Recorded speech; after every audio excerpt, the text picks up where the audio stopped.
नमो भगवते वासुदेवाय। आमलकी एकादशी व्रत कथा। सूत जी ने 88,000 ऋषियों को संबोधित करते हुए कहा, हे ऋषियों, एक बार की बात है, महान राजा मानधाता ने वशिष्ठ जी से पूछा, हे वशिष्ठ जी, यदि आप मुझ पर प्रसन्न हैं तो ऐसे व्रत की कथा कहिए जिससे मेरा कल्याण हो।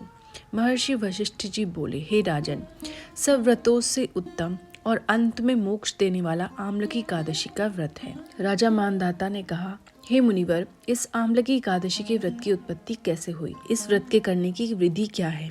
हे वेदों के ज्ञाता, कृपा करके इसका सब विवरण मुझसे विस्तार पूर्वक कहें। मुनि वशिष्ठ ने कहा, हे नृपश्रेष्ठ, मैं तुम्हारे समक्ष विस्तार से इस व्रत का वर्णन करता हूँ। यह व्रत फागुन माह शुक्ल पक्ष में होता है। इस व्रत के फल से समस्त पाप नष्ट हो जाते हैं। इस व्रत का पुण्य 1000 गोदान के फल के बराबर है। आमलकी की महत्ता उसके गुणों से अतिरिक्त इस बात में भी है कि इसकी उत्पत्ति भगवान विष्णु के श्रीमुख से हुई है। अब मैं आपसे एक पौराणिक कथा कहता हूँ, उसे ध्यान पूर्वक सुनो। वैदिक नामक एक नगर था। उस नगर में ब्राह्मण, वैश्य, क्षत्रिय, शूद्र चारों वर्ण आनंद पूर्वक रहते थे। नगर में सदैव वेद ध्वनि गूंजा करती थी। उस नगरी में कोई भी पापी, दुराचारी, नास्तिक आदि न था। उस नगरी में चैत्ररथ नामक चंद्रवंशी राजा राज्य करता था। वह महान विद्वान तथा धार्मिक वृत्ति का था। उसके राज्य में कोई भी दरिद्र तथा कंजूस नहीं था। उस राज्य के सभी निवासी विष्णु भक्त थे। वहाँ के वृद्ध से बालक तक सभी निवासी प्रत्येक एकादशी का व्रत करते थे। एक समय फागुन मास के शुक्ल पक्ष की आमलकी नामक एकादशी आई। उस दिन राजा से प्रजा तक, वृद्ध से बालक तक सबने हर्ष सहित उस एकादशी का व्रत किया। राजा अपनी प्रजा के साथ मंदिर में आकर कुंभ स्थापित करके तथा धूप, दीप, नैवेद्य, पंचरत्न, छत्र आदि से धात्री का पूजन करने लगे। वे सब धात्री की इस प्रकार स्तुति करने लगे, हे धात्री, आप ब्रह्म स्वरूपा हैं। आप ब्रह्मा जी द्वारा उत्पन्न हो और समस्त पापों को नष्ट करने वाली हैं। आपको नमस्कार है। आप मेरा अर्घ्य स्वीकार करो। आप श्री रामचंद्र जी के द्वारा सम्मानित हैं। मैं आपसे प्रार्थना करता हूँ, मेरे समस्त पापों का हरण करो। उस देवालय में रात्रि को सबने जागरण किया। रात्रि के समय उस जगह एक बहेलिया आया। वह महापापी तथा दुराचारी था। अपने कुटुंब का पालन वह जीव हिंसा करके करता था। वह भूख प्यास से अत्यंत व्याकुल था। कुछ भोजन पाने की इच्छा से वह मंदिर के एक कोने में बैठ गया। उस जगह भगवान विष्णु की कथा तथा एकादशी महात्म्य सुनने लगा। इस प्रकार उस बहेलिये ने समस्त रात्रि को अन्य लोगों के साथ जागरण कर व्यतीत की। प्रातः काल होते ही सभी लोग अपने अपने घर को चले गए। इसी प्रकार वह बहेलिया भी अपने घर चला गया और वहां जाकर भोजन किया। कुछ समय बीतने के पश्चात उस बहेलिये की मृत्यु हो गई। उसने जीव हिंसा की थी।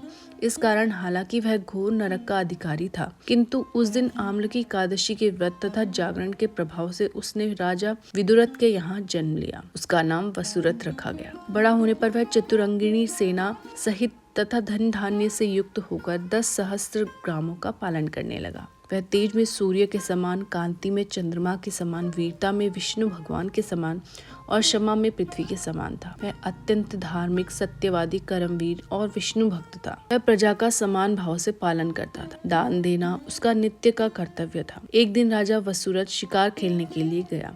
दैव योग से वन में वह रास्ता भटक गया और दिशा का ज्ञान न होने के कारण उसी वन में एक वृक्ष के नीचे सो गया। उसी समय पहाड़ी डाकू वहां आए और राजा को अकेला देखकर मारो मारो का उच्चारण करते हुए राजा वसुरथ की ओर दौड़े। वह डाकू कहने लगे कि इस दुष्ट राजा ने हमारे माता पिता, पुत्र पौत्र आदि सभी संबंधियों को मारा है तथा देश से निकाल दिया। अब हमें इसे मारकर अपने अपमान का बदला लेना चाहिए। ऐसा कहकर वे डाकू राजा को मारने लगे और उस पर अस्त्र शस्त्र का प्रहार करने लगे। उनके अस्त्र शस्त्र राजा के शरीर पर गिरते ही नष्ट हो जाते और राजा को पुष्पों के समान प्रतीत होते थे। कुछ देर बाद विधाता की करनी ऐसी हुई कि उन डाकुओं के अस्त्र शस्त्र उन पर उल्टा प्रहार करने लगे, जिससे वे मूर्छित हो गए। उस समय राजा के शरीर से एक दिव्य देवी प्रकट हुई। वह देवी अत्यंत सुंदर थी तथा सुंदर वस्त्रों तथा आभूषणों से अलंकृत थी।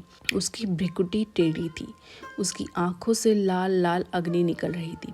वह उस समय काल के समान प्रतीत होती थी। उसने देखते ही देखते उन सभी डाकुओं को काल के गाल में पहुंचा दिया। जब राजा की नींद टूटी तो उन डाकुओं को मरा हुआ देखकर सोचने लगा कि इन दस्युओं को किसने मारा। मेरा इस वन में कौन हितैषी रहता है। जब राजा वसुरथ ऐसा विचार कर रहा था तभी आकाशवाणी हुई, हे राजन, इस संसार में विष्णु भगवान के अतिरिक्त तेरी रक्षा कौन कर सकता है। इस आकाशवाणी को सुनकर राजा ने विष्णु भगवान को प्रणाम किया, फिर अपने नगर को वापस आ गया और सुख पूर्वक राज्य करने लगा। महर्षि वशिष्ठ बोले, हे राजन, यह सब आमलकी एकादशी के व्रत का प्रभाव था। जो मनुष्य एक भी आमलकी एकादशी का व्रत करता है वह प्रत्येक कार्य में सफल होता है और अंत में विष्णु धाम को जाता है। कथासार, भगवान विष्णु की शक्ति हमारे सभी संकटों को काटती है। यह मनुष्य की ही नहीं, देवों की भी रक्षा में भी पूर्णतया समर्थ है।